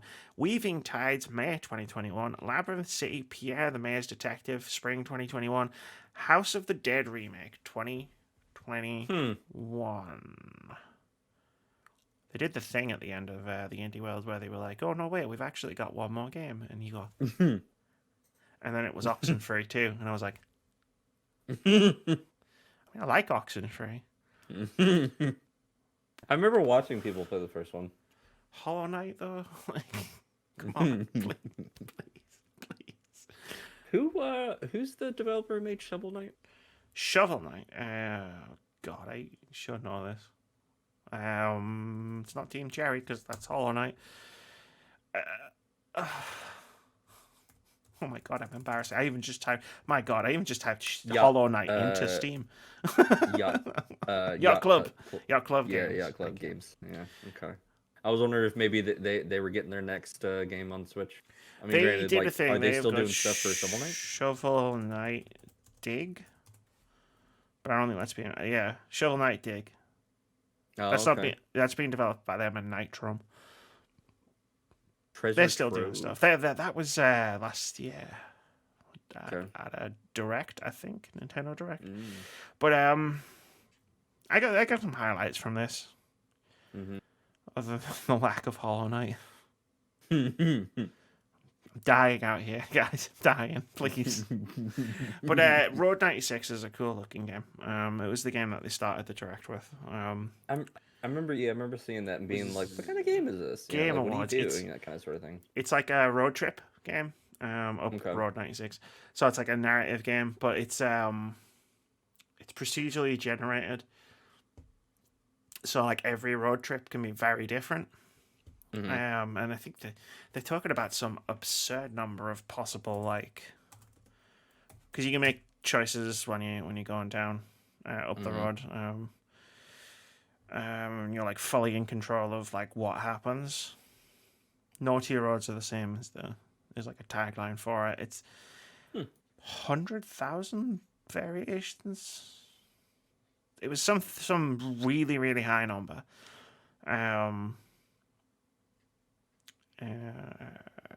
But I don't think they've got it listed anywhere. But it was a game back in January. I was like, this is one of my most anticipated games of the year because it looks really fucking dope. Nice. Oxenfree 2, like, I loved Oxenfree. Like, I thought it was a great game. Underrated. And like, my brain was doing the thing where it was like, once I got over the Hollow Knight thing, I was like looking at the video, the direct, and being like, isn't Oxenfree already on Switch? Like, why are they re-announcing Oxenfree? And then it was like, Oxenfree too, and I was like, holy shit. A sequel? What? That's amazing. Chris Tales is probably the other one. I played this the last time we were allowed to meet in a convention center, like Chris 2019. It's a tactics RPG, like JRPGs inspired game, and like, but it's all to do with like time and stuff. So like when you're moving around the world, like it's like a 2D perspective. Like you're in the present, but you've also got the future. You can also like have the future and the past. So things you do in the present can affect things you do in the past. So for example, its art style is gorgeous. its art style is incredible. So for example, like something you might need to get an item, right? Like I'm trying to remember a specific thing from the demo. Right, this might not be from the demo, but bear with me. So like, there's an item on top of a ledge, right? And there's no way up there in the present. But if you like plant a tree in the present, and then if by the time in the future, it's grown and you can climb it and get up to it. It's that kind of thing. That's actually pretty cool. It's sick. I played it for like an hour at EGX in 2019, and I've like I'm gonna keep my eye on this. I've been desperate for it ever since. Like, I played it, I had a good long chat with one of the devs. I was just like, and I was just standing there going, this game is fucking great. When's it coming out? Grabbed by the go, when's it coming out? I need this. No, but yeah, it's July 20th. I think it's coming out on all platforms. So it's definitely coming out on PC for you, because I know you're a PC gaming kind of guy. There's some other good ones that I know of. Ender Lilies looks cool. It's like a Metroidvania type deal with a nice art style. Okay. Kiwi is an interesting one, where it's like, I've got to get the thing up because I'm not going to be able to do it justice by trying to... Here we go. Kiwi is a cute cooperative postal puzzler starring Jeff and Deborah, two small kiwi birds working in a whimsical post office. They must jump, flap, peck, and butt slam their way across an interactive landscape of levers, bells, and buttons to get those messages delivered on time. Boom. I just sold you the game. It seems really cool. Like, it's been at a couple of, there's Steam Game Festival demo things that they have every now and again. It's been at a couple of those. I was downloaded it, but I've never actually gotten around to trying it. Sorry. It happens, to be fair. But like, the fact that I'm even downloading it says there's something there. So, but let's move on. Unless there's any games that you've seen on there that you want to highlight. I just read our last news article. I didn't see that one until now. It's there for the headline. But we're not there yet. 13 years after it came out, Halo 3 has a new map. This is from Wesley and Poole over at Eurogamer. He writes the headline, and then says, Season 6 of Halo, the Master Chief Collection, launched last night. Yeah. I was like, my brain didn't pass that sentence properly. I was like, the Master Chief Collection didn't come out last night. Oh, Season 6. And it brought with it Waterfall, a Halo Online map now playable in custom games for Halo 3. Waterfall is a snow and ice themed map with a silenced SMG and brute plasma rifle placed natively on the map. Halo Online was the free-to-play PC game based on Halo 3 multiplayer developed by Saber Interactive that Microsoft pulled offline before it got a full release. Developer 343 had planned to release 2 Halo Online maps for Halo 3 in Season 6, but Edge fell by the wayside based on feedback and overall readiness. The plan is to release it at some point in the future, though. For now, Waterfall is the focus. Halo 3 launched on Xbox 360 in 2007, and it last received a new map via the Mythic 2 map pack, which came out in February 2010. I think I bought that. This included 3 maps from the Halo ODST, Citadel, Longshore, and a remake of Halo 2 map, Midship. I definitely bought that, titled Heretic. Of course, the difference now is Waterfall is free, whereas Halo 3's DLC packs cost money, splitting the user base. God, do you remember when that was an argument? Like, that was a debate. That was discourse. It was like, stop charging for maps because you split the user base, and now it's just maps are free. We won. Yeah. We won, Yeah. Foxes. They're like, oh, we're just gonna quit buying your shit. Oh, well, Oh wait, if we give them the maps, we the need player that. base doesn't drop off We need your money. substantially. Maybe we could sell them other Interesting. things. Like cosmetic things. Yeah. Hmm. Which don't split the player base in any way. And it's almost like they can look how they want and still play our game more and more, looking how they want. We won. It's just, it feels so, it's so rare. We won one. Yeah, to be fair. But yeah, this is wicked, man. Like Halo 3 has got a new map. That's great. I at the start of this podcast, before it started, I was like, wait, what? Yeah, I remember you saying, Got wait, a what? new And I was map? like, wait, what to what? Hold on, let me just check something. It's the Master Chief Collection cross-platform. It's taking a second. Interesting. Hey, Foxes! It is from Xbox Game Pass on PC to Steam. Is it? I think yeah. it's still connected through Xbox Game Pass PC to Xbox Game Pass on Xbox, right? Crossplay is now available on Halo, the Master Chief Collection. The crossplay edition of Halo finally allows players on Xbox and PC to play together. Hey, Foxes, let's play Halo sometime. Yes. Team Tank. Yep. If you don't get that reference, you weren't there.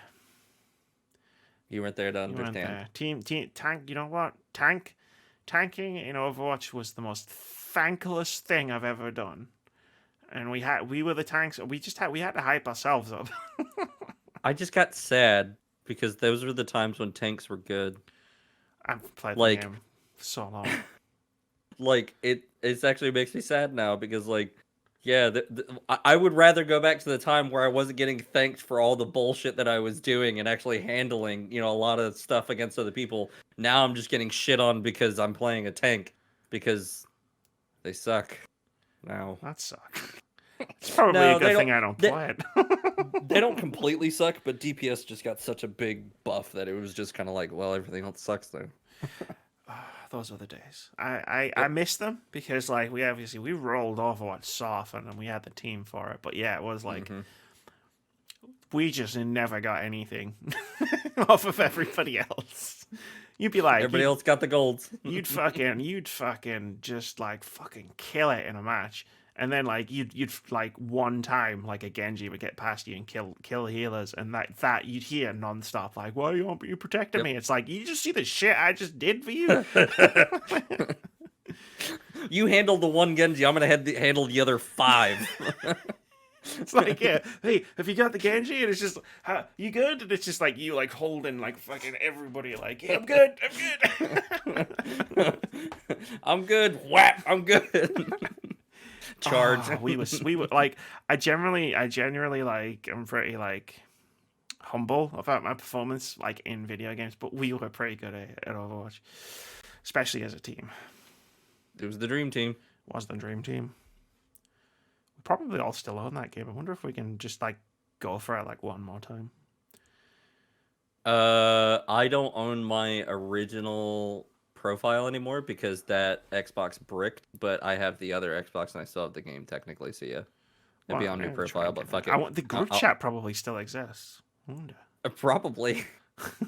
We should just send a message in it and see what happens. Anyway, that was a Halo news story, but whatever. Mythic Quest Season 2 gets new trailer ahead of May 7th debut. This is from Jay Peters over at The Verge. He writes, Apple released a new trailer for Mythic Quest's second season on Monday ahead of its May 7th debut. The trailer doesn't feature many specific plot points, though it looks like we'll be seeing how Ian Grimm, Rob McElhenney, and Poppy Lee, Charlotte Nakado, work together on a new expansion now they're co-creative directors on the fictional game. Things between them seem good, at least at the beginning. The trailer also features Snoop Dogg, who does play video games IRL. Yeah, last seen at EA Play getting high playing Battlefield. Who asks Grim where the game's next expansion remember that. is. That was so funny because I watched the fucking Rooster Teeth thing, and Bernie and what's his face were like, "We're high as fuck. We don't know what to do with ourselves." He was with Zac Efron, wasn't he? Just getting fucking blazed playing Yeah, Battlefield. Pretty much. I honestly miss stuff like that because that was one of those moments that like the security guards were looking over each other like, "The fuck we gonna do?" We're not gonna throw Snoop Dogg out. Like, like we're not gonna throw. Like we need his marketing. We need him. Fuck it. Let him roll that joint. He also made an appearance in a motion capture shoot in the Season 2 trailer, so he is hoping he has a notable role of some kind. The comedy's first season was a surprise hit when it premiered last year.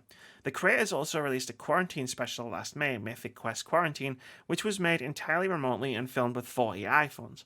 A standalone bonus episode about the crew returning to the offices will premiere this Friday, today, ahead of Season 2.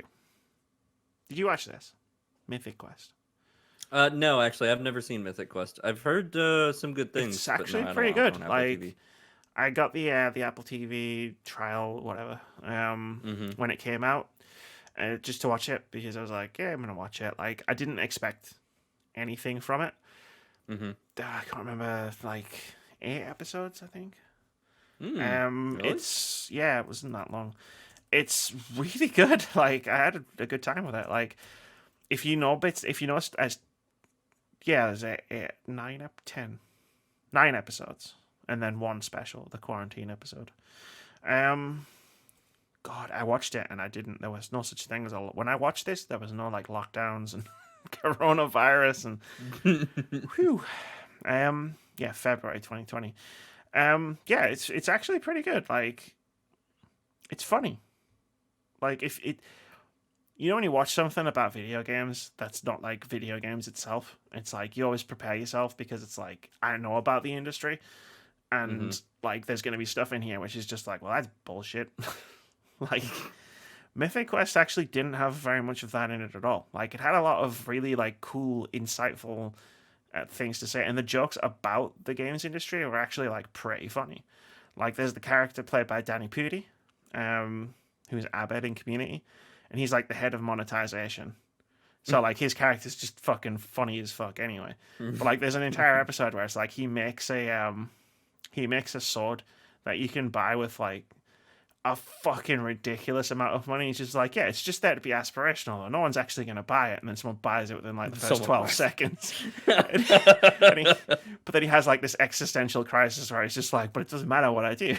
Like, I don't need to be smart. I just need to put things with money. You know what I mean? And it's really good. Like, it's a really nice add a monetary value to anything and it doesn't matter. It's just like, it's actually like, yeah, like it's all shit like that. And like there's a, there's the person who plays the community manager. There's just some fucking bangers. When she's talking to this group of school kids who are like looking around, and then one of the kids is like, "I want to do what you do." He's just like, "No, no, no." No. And you're gonna get a lot of stuff coming through. Yeah, no, you don't. No one does.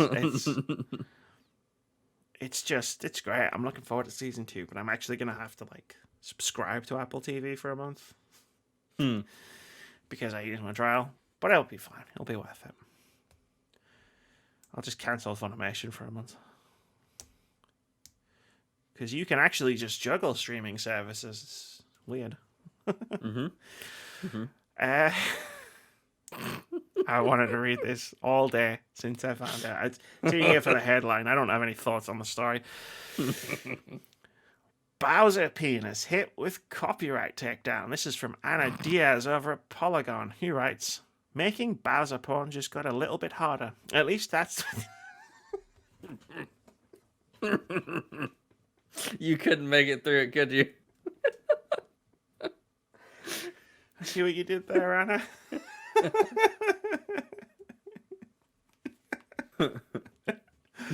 At least that's the case for one artist on Patreon. Echo Arcade is a 3D modeler who makes NSFW art for Source Filmmaker, a program that allows people to make movies that often feature famous video game characters. But recently, Echo Arcade shared a screenshot on Twitter of a message from Patreon support team in which the company said it received a copyright claim for the artist's work on the platform. According to the notice, the claim came from Nintendo of America. Polygon has reached out to both Nintendo and Echo Arcade and has yet to receive a response from either party. A representative from Patreon told Polygon, quote, "The image in question was included in a much larger list of DMCA notices of potentially infringing works and was not specifically targeted," end quote. Polygon has inquired regarding the other content that was included in the request.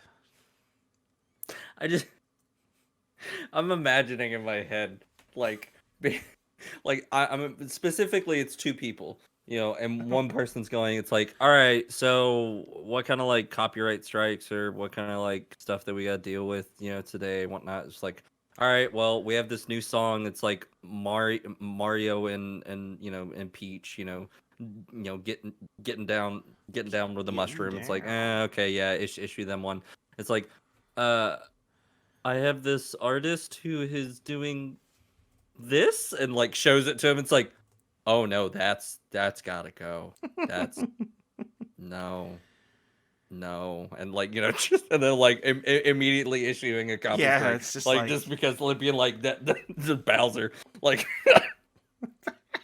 nope. Like I could just see it in their faces. They're like, nope. Mm-mm. I love to imagine things like this. Like, yeah, it's just like there's two people and they just work at Nintendo of America and it's just they're responsible for all the copyright claims. But like, do you remember Bowsette?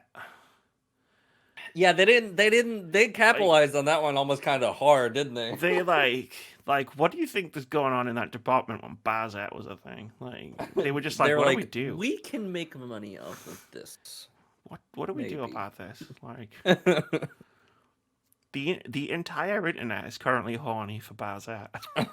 Yeah, pretty much. And I should know I was one of them.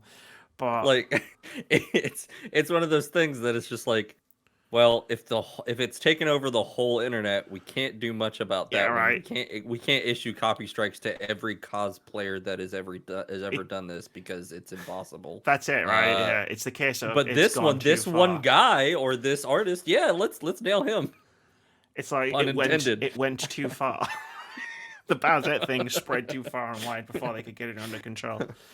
Bowsette was the tall vampire lady of 2019. The dude who said Echo, he's just like, if everybody can get into Bowsette, I could do a Bowser. And I could probably even make both of them together. I got a fucking idea. And then, started making. Nice. Yeah. Yeah.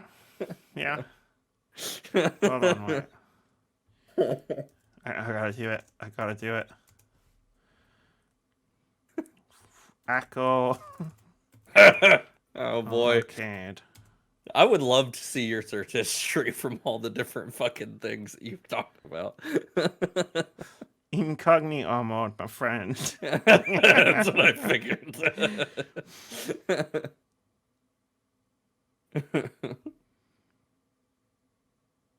As good as you think. Yeah. Trying to work out who that is. I can't put this on YouTube, so I can't show anyone. Sorry. Is that Ratchet? Please tell me it is. Oh God, no! I just there's the third picture is like the reverse image. That's Mercy. Is that Widowmate? No, she's got a horn. Well, it's not Bowser. Oh, that's Bowser. Yep, there it is. That's Bowser. And Peach. Wait, what the hell is this? Oh my God. Therefore, making it canon. Congratulations. Actually.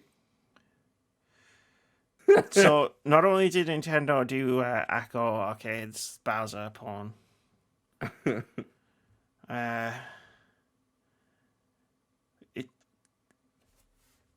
it's a dildo.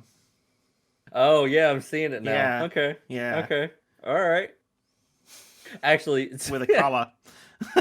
the, Just the in fact case. that so many people on the internet are just like, nah, that's canon now. That's ours. That's Hell yeah. Nintendo's. Like they claim that. Like that's a real thing now. It's just like, Oh yeah, it's like this is the thing. yep. Yeah. Like, I mean, this person has definitely got some talent for sure. Like, it's not my kind of thing, but it's To be fair, there's a lot of detail. oh hell yeah. Like, I'm just scrolling through the art now. It's just like, okay, like, not my thing, but wow, yeah, good for you, Echo Arcade. What does this podcast become? I think Moody's gonna Google Echo Arcade. He's just gonna be like, nah, it's too much for me. It's too dirty for my brain. Games out next week. Moody normally does this bit. But I can jump into it because he's not here. On April 20th, MLB The Show 21 comes out on PS5, PS4, Xbox Series X and S, and Xbox One. And it starts with capital. I normally shout the capital as "Own the show." Experience faster, deeper, and more intense moment-to-moment match action on the field with a variety of game modes for all you rookie players and returning seasoned vets. They know people are just going to buy this game anyway, and they really don't have to write a description for it. This is why Moody normally does it, because I intend to critique the copy. Don't Forget Me launches on PC, a jazz punk adventure game with a twist. Don't Forget Me is a new breed of puzzle game. Dive into the memories of your patients, use your own observations to unwrap their minds, and uncover a dark conspiracy set to claim dominion over humanity.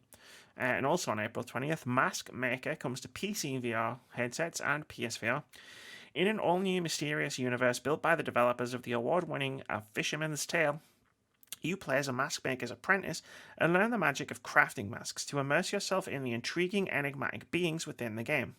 Then, on April 22nd, Buildings Have Feelings 2 launches on PC, PS4, Xbox One, and Nintendo Switch. An exciting new city management puzzle game about buildings and the city they inhabit.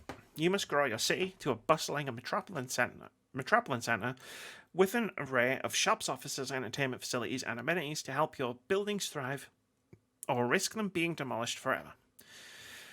You also have MotoGP 21 on PC, PS5, PS4, Xbox Series X and S, and Xbox One. Take your place on the starting grid and get ready for the most realistic and immersive MotoGP trademark video game ever.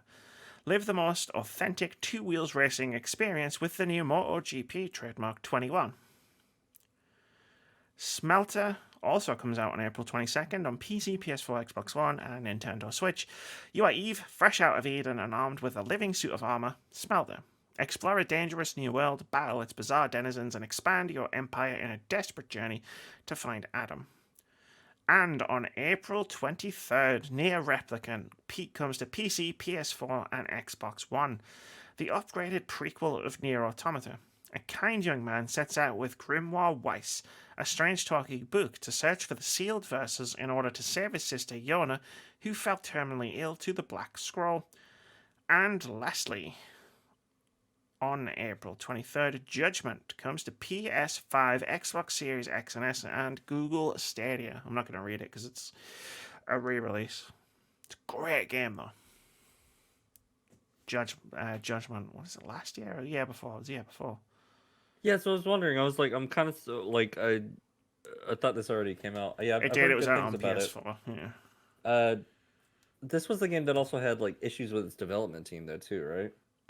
But they sorted that out and then put out the game. I think. don't know. It's the Yakuza spinoff. Oh, okay, gotcha. It's a good entry point. Like, I know Like a Dragon exists now, but it's a good entry point if you like the look of the Yakuza series. But I like, dude, there's 7 games. I'm not playing that. It's like play Judgment. It's a darker tone. it's a bit more serious. It still has like goofy stuff, and there's still a lot of really good Mhm. comedy in it. But it's actually like it fucking rules. Like it fucking rules, and it's got one of the best credit sequences in a game ever. Replicant looks good. I haven't played Automata yet. I kind of want to, but Replicant looks cool. Dude, you'll love NieR Automata. It's fucking great. It's on Game Pass. My only problem is that I really wanted to play it on PC so I can Yeah, get it's the on. uncapped frame rate, and from what I've heard, because I have a friend who's a big fan of it. He was kind of a little bit upset, although I get it, but I'm glad that there isn't otherwise now. When he played it on PC and it was on like the Steam version, you couldn't get it uncapped from a certain frame rate, and a lot of the animations were bugged and fucked, and you actually had to like Yes, we read patch we and read a like news port. story about it Hmm. in March when it came out on Game Pass. Yeah, The Game Pass version is fixed. We yeah, actually read a news yeah. story about it. Yeah. Yeah, I heard that it's just now like, oh yeah, it's a complete game and you can play it like, and it's actually fixed, and it Yeah. runs well and all that. And he's like, why could you have done this for the so needless to say, he was a little bit upset about it, but hey, it is what Yeah, it we, is. we did that. We did that in the news story, but we found it funny as opposed to annoying. Yeah, it's fair. Well, actually, Moody didn't care. I just found it funny because it's like you remember when Xbox Windows Store was shit and all the games that released on it were terrible and didn't work, and now it's like Game Pass has a better version of a game than Steam. It's just funny. It's funny. I like irony. Let's play it open. Critic head to head. No, nothing's changed. This is the game myself, Moody, and two others with us play every single week, where we try to guess the OpenCritic average of one upcoming game. Whoever guesses closest to the OpenCritic average at the time of recording gets 1 point. If you manage to guess the score correctly, you get 2 points, unless I'm being crazy and there's multipliers and flying around everywhere, and Moody gets mad and stares at me. Last 2 weeks ago, we tried to guess the OpenCritic average for Oddworld Soulstorm. It didn't have a score last week. It does now. I guessed it would get a 72. Moody guessed it would get an 83 at the time of recording. Oddworld Soulstorm has an OpenCritic average of 71. I was so close. Wow, I was really close. It was 72 until like yesterday. That was good. But it means I get a point. Last week we tried to guess the OpenCritic average of MLB The Show 21. But I knew I was doing that early, and I was pretty sure there wasn't going to be a score this week. So it's fine. There's no score. We'll do it next week. But I guessed it would get an 85. Moody guessed it would get an 84. Foxes guessed it would get an 83. Moody's sandwiched pretty well in there. And you can't prove I did it on purpose. That puts the scores at Amy 5, Moody 6, Foxes 0, and Keith is in the lead with 10. With it's going to be funny for weeks. I guess closest on the medium, Werewolf, Fallen Legion, Revenants, Bravely Default 2, and Oddworld Soulstorm. Moody gets closest on Little Nightmares 2, Maquette, Mondawne, and It Takes Two. He also gets the score correctly for Stronghold Warlords. The two draws were Hitman 3 and Monster Hunter Rise, and Keith got a 10 times multiplier for guessing closest on Outriders. This Moody's face. he shouldn't leave me unsupervised. This week we're guessing the OpenCritic average of NieR Replicant. Moody's already texted me his guess because we used to do a thing where if somebody was on the podcast in his place, they would make the guess for him, but he got mad because they kept guessing wrong. So he's like, I'm going to text you. And I was like, all right, fine. So Moody has texted me and guessed an 89. Going high. Actually, yeah, it was actually probably going to be mine. I'll